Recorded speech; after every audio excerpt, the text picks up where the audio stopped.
Ora mismo, sabi nga ni Gani Oro. Yes, agad-agad.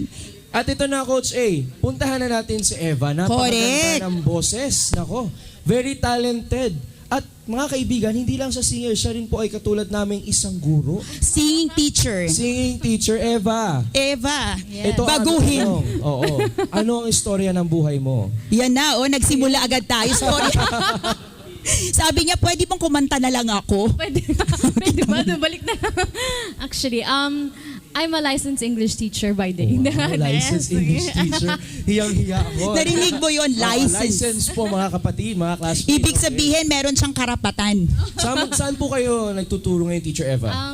Nagtuturo po ako sa Capitolio High School sa Pasig City Oh, okay. Public School. Ilan taon? Tanong mo.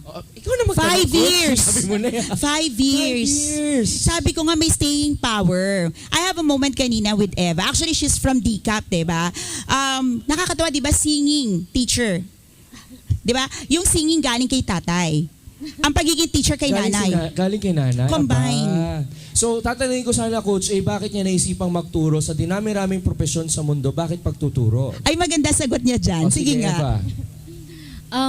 Kasi it's about having the platform of influence to impact Okay, people. platform of influence. Akalain mo, kumakanta na, gusto pa mag-influence. Okay.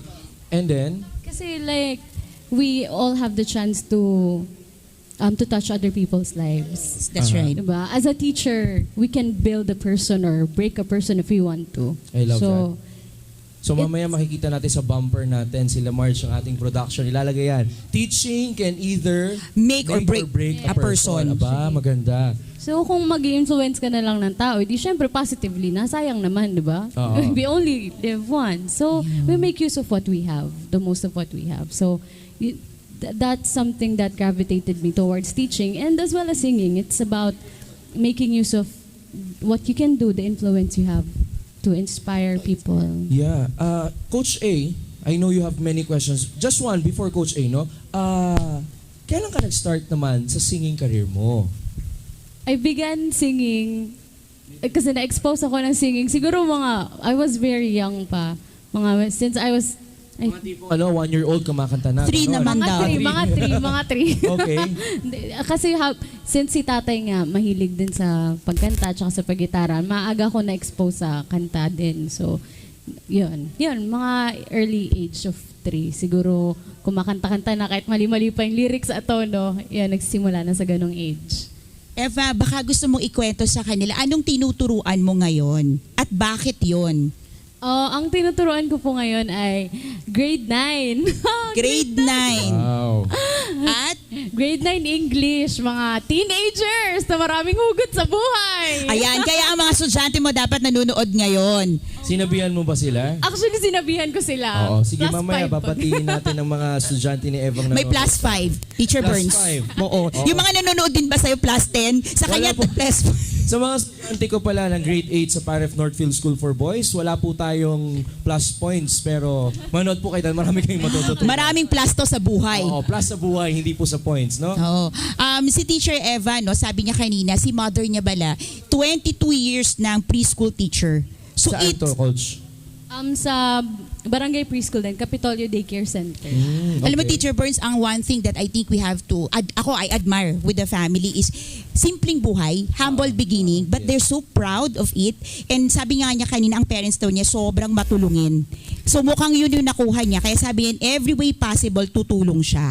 So makikita mo yung influence doon nang galing sa magulang. It's a positive thing di ba? Yung iba kasi, sabi ko sa inyo, bakit hindi private school? Oo. Di ba? Hindi ko naman sinabing hindi okay, di ba? But usually kasi people wanted Yes, to be in private school. Sabi niya kasi yung mother ko 22 years old, 22 years din naman sa preschool.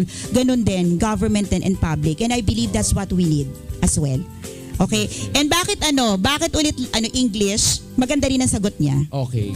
Bakit English? Talagang Teacher in-interview Eva. mo na siya on the way dito. In-interview ko na. Kasi interview na pala po, mga kapatid. ito lang po, nakakatuwa po kasi kapag yung mga tao, may mga ginagawang kakaiba sa buhay. Oo. Imagine mo teacher and then singing. So tinatawagan po, Teacher Burns, tawagan na natin yung mga ibang kumakanta din. Yes. If you're a singing police, a Oo. singing military, a singing doctor, A singing tinatawag. janitor, a singing Oo. doctor, whatever. Sure. Elevator people, di ba? Yung mga nasa elevator, magagaling po kayong kumanta. Iniimbitahan po kayo namin dito sa School of Life. Katulad po ni Teacher Eva, you will inspire a lot of people. Yes, after all, Coach A. Eva, ang mission po ng School of Life is to feature stories of ordinary people who have extraordinary advocacies and dreams. And that would lead us to ask Eva now. Eva, apart from teaching and singing, ano pa ang iba mong pinagkakaabalahan in terms of advocacy? I do write. I write, but kasi I'm also the school paper advisor. Oh, So, parehas pala kami. Pareho kayo, Teacher School Birds. paper Ayun. advisor din po tayo. So, yun. Alam na alam ang hugot, Oo, no? mahirap po ang trabaho niya, okay? Yeah, I write and mostly reflective essays lang naman. Pero I have not published any yet. But yun, it's one way of having an avenue to express yourself as well. Yun, Oo. writing. Teacher, baka gusto mong i-share sa kanila. Babalikan ko yung tanong ko kanina. Bakit ka English, teacher? Kasi nung nagpapasok ako ng college, Isa lang ang requirement niya, basta walang. walang math. Walang math. Walang math, dapat yung course. Kaya po gusto kong sabihin sa mga taong galit at takot sa math, may pag-asa po ang buhay ninyo, mag-English daw po kayo. Pwede po. Oo. Teacher Eva, ilan na ang original compositions mo? Kanina, mamaya, no, she will really allow us to hear some. Pero ilan na ang meron ka dyan? Ngayon, meron na po ako siguro mga around 16 songs na original. Pwede ka nang mag-album, Teacher Eva. Bakit wala kang album? 16. Bigyan ng album Magtayo yan. kaya mag-produce. ang A-Tray Media ay merong arm for producing Nananawagan music. po A-Tray kami. Music. Meron na po siyang 16 compositions Grabe, original. si Ma'am Kay, nakikinig Bakit? na Oo, naman. bakit hindi pa yan album kung ang dami mo ng composition? Pwede na kasi I'm also looking for people to work with na team na creative people to Musicians? musicians specifically to like brainstorm in terms of the music that I wanted to produce. Kasi syempre, when you wanna make an album, you have to collaborate with different artists and musicians And para talents. talents as well. Yun. So I'm on the process of, hey guys, if you're a musician, Sige, ganyan, let's na tayo, collab. manawagan tayo, Teacher Eva. Sige, manawagan ka na. Yan, kung gusto niyo po akong tulungan na i-areglo yung mga kanta ko. I-areglo ang mga kanta, Diyos ko. Akalain mo. Basta sinulat lang niya, aregluhin mo na. Aregluhin Yeah, mo may, na. may tono naman na. Yan, let's talk about it and I hope that you guys can extend your talents. Okay, Eva, I have a question. You are currently a teacher on weekdays. During the week. Yes. Pagka Friday night, if I understood correctly, you are in the DCAP. DCAP for an open mic. Yes. Okay, so how did you end up in DCAP? I got invited kasi nga may Sino open mic. sala niyan? Yung friend ko, Actually, naimbita na yan ng pastor nila, Ano? hindi pumunta. Hindi sumunod sa pastor. Alam mo, naka-influensya, kaibigan. Kaya mga kaibigan talaga marami nagagawa sa buhay. Tama, okay. in-invite ako una nung pastora namin. Tapos I never had the chance to. Tapos so, I didn't know that I'm gonna be there. Tapos another friend invited me in the same coffee shop. Oh. Tapos then the second time, when I came, ito pala yung sinasabi sa akin. Then from then on, I love the people there, Yes, their yes. advocacy and how and the heart that they have. So, yun, I went out and helping every Friday. From the time she started singing as a guest, she never stopped, never failed.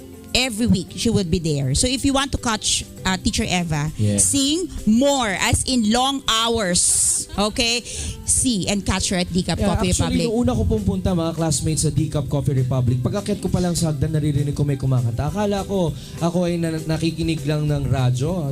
Nakita ko may live performance pala. And this is going on every Friday in DCAP Coffee Republic. Ngayon, Eva, before we have our commercial, I have a question. Where do you see yourself in this advocacy? Ayan na ang pang what are Miss your Universe. plans? Anong plano mo? The plan here is to make good use of what the Lord has entrusted to you. Oo. Yun. Actually, yun lang. Kasi, sayang eh. Sayang. You only get to live once. And then you wanna waste that? Of Yun course yung not. totoong YOLO eh. Yun siya talaga. Yung hashtag YOLO na Diba? sinasabi natin Parang- is, I agree with you, okay? You don't waste your life. Exactly. So, syempre, the Lord has entrusted you abilities, right? Why not make good Talents, use of skills. them to to make a positive change in this world. There's so much negativity going on, you know? Let's just be that one spark of light here on earth. Ang ganda, Coach. Ganda, di ba? You live only once and make Yes. use of what you have right now. Yes. It doesn't matter how much, how big, how small. Sa kanya talaga, if you notice, ang tanong mo sa kanya, saan papunta to? Sa kanya lang, kung saan ako dadalhin, as long as I'm able to share what Exactly. the Lord has given to me. Exactly. At alam mo, gusto ko yung konsepto niya, no, mga classmate, yung konsepto ng you only live once, #YOLO. Marami kasing kabataan ngayon, mga classmates, Oy. sinasabi na, ay, we have to experience life. Mag party, Whatever it takes, lasing. enjoy. Oo. I'm not saying it's bad to do party and to drink. I also do those things with moderation. Kasi mga classmates, tama si Eva, you only live once. And that one opportunity for you to live is an opportunity for you to help yourself, add value to yourself, and add value to other people. Ultimately as making a well. difference, Teacher Burns. Exactly. Amen. Legacy yan eh. And you start your legacy as young as you could. Normally, sabi ng tao, pag mamamatay na ako, how do you build your legacy if Exactly. you're about to die? Exactly. Legacy begins as early as you could when you start really realizing na may gift ka. Lahat tayo may gift. Exactly. Hindi na kailangan yung pera eh. If you notice, wala siyang sinasabing pera. Wala siya talaga. Passion. Passion. I'm asking actually career. Actually, kaya ako siya ini-interview. Gusto ko sanang marinig, saan ba papunta to? Di ba? Para baka pag-promote tayo. Hindi eh. Passion. And over and over, classmates, ang sinasabi lang niya dito is to inspire. Actually, kaya kami nagkasundo. Oo. She wanted to inspire people for whatever she have right now. And that's the talent of singing. Okay, Eva, nakikinig ang mga estudyante mo ngayon. Bago tayo mag-commercial break, any message to your students? Ayan na, ang plus 5. Ayan na po ang ating sad music. Paki-QN. Actually, share, isa sa mga, kasi nung last time, share ko lang isang short na funny story sa school. May shooting kasi nakaraan. Tapos like, I saw that. Oo, tuwang-tuwa yung mga estudyante na nakakita ng artista, di ba? Okay, tumaan and yung then? artista dun sa room namin. Tapos hala, nagkagulo talaga. As in, sigawan. Tapos sakto nun nasa literature kami. So, parang, guys, parang hindi ko alam paano sila yun. Nawala na sa kanyang estudyante. So ngayon, ikaw na ang nasa center stage. Gitnang-gitna. Hi. Teacher Eva, your time. Yun, isa sa mga na, bago naman mag-end yung class namin, kind of made into, guys, education is important. Sobra. So, ngayon, kada mag-start kami ng class, nasabi namin yun, education is important. Para lang ma-remind sila na it's okay, but you have to know what your priorities are. And that's education. Ayan. For now, oo. For now, syempre. Nako, mga Timeline. classmates. Ayan po mga classmates, ay patikim pa lamang sa ating mga pag-uusapan, sa ating mga lessons dito sa umagang ito ng Sabado sa School of Life TV. Tayo po ay magbabalik matapos ang ilang paalala. Huwag na huwag po kayong aalis. Stay tuned. Ito ang DZRJ 810 AM. 8 Media, ang himpilan ng bawat Pilipino.